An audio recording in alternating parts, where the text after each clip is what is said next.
മഴ അടിച്ച് തിമിർത്ത് പെയ്തുകൊണ്ടിരിക്കുകയാണ്. ഞാൻ കോളേജിൽ നിന്ന് ഇറങ്ങി എൻ്റെ ചേച്ചിയുടെ അടുത്തേക്ക് പോയിക്കൊണ്ടിരിക്കുകയാണ്. ചേച്ചി അനിയനും വീട്ടിൽ നിന്ന് വന്നിട്ടുണ്ട്. അപ്പോഴത്തേക്കും കട്ടപ്പനയിലേക്ക് എനിക്ക് ചെന്നിട്ട് ഞങ്ങൾ രണ്ടുപേരും കൂടി കുറച്ച് കാര്യങ്ങളൊക്കെ ചെയ്യാൻ വേണ്ടി വന്നു. ഫസ്റ്റ് തിങ് എന്ന് പറയുന്നത് ഞങ്ങൾക്ക് ത്രെഡ് ചെയ്യാനുണ്ടായിരുന്നു, പിന്നെ കോപ്പി എടുക്കാനും അത് ഇതൊക്കെ ചെയ്യാനുണ്ടായിരുന്നു. അപ്പോൾ ഞങ്ങൾ കുറച്ച് നേരം പാർലറിൽ പോസ്റ്റായിരുന്നു. അന്നേരം ജിത്തു എന്താണ്ടൊക്കെ എന്നെ കാണിക്കുമായിരുന്നു അവൻ ചെയ്തുകൊണ്ടിരുന്ന ഗെയിമിങ്. പിരികം ത്രെഡ് ചെയ്യുമ്പോൾ നിങ്ങൾക്ക് വേദനിക്കാറുണ്ടോ? ഞങ്ങൾ അത്യാവശ്യം നല്ല പിരികമുള്ളവരാണ്, ഞാനും ചേച്ചിയും. പിരികം എടുത്തു കഴിഞ്ഞാൽ അത്യാവശ്യം വേദന ഉണ്ടാവുകയെ. അപ്പോഴത്തേ ഞാൻ സെൻട്രിൽ ചെന്ന് കഴിഞ്ഞ ശേഷം അവിടെ എപ്പോഴും കയറാറുള്ള ഒരു ബേക്കറി കയറി ഞങ്ങൾ ഫുഡ് കഴിക്കാൻ വേണ്ടി ഇരുന്നു.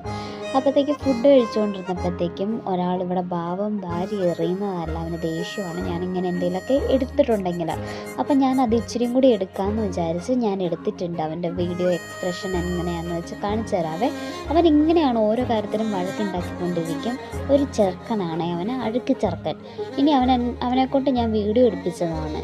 എനിക്കാണെങ്കിൽ എപ്പോഴും വിഷമം വന്ന് കരഞ്ഞ്, അതുകൊണ്ടല്ല കേട്ടോ, ഞാൻ സവാള അരിഞ്ഞിട്ടാണ് എനിക്ക് വിഷമം വന്നത്. അങ്ങനെ ഞാൻ സവാള അരിഞ്ഞത് വേറൊന്നിനു വേണ്ടിയല്ല, സോയാ ബോൾ കറി വെക്കാനാണ്. എനിക്കിഷ്ടമുള്ളൊരു കറിയാണ് സോയാ ബോൾ.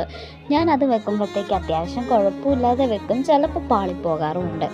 പിന്നാണ് അച്ചയ്ക്ക് ഒരു പെടലി പോലെ ഇരിക്കുകയാണ് നമ്മുടെ തക്കു.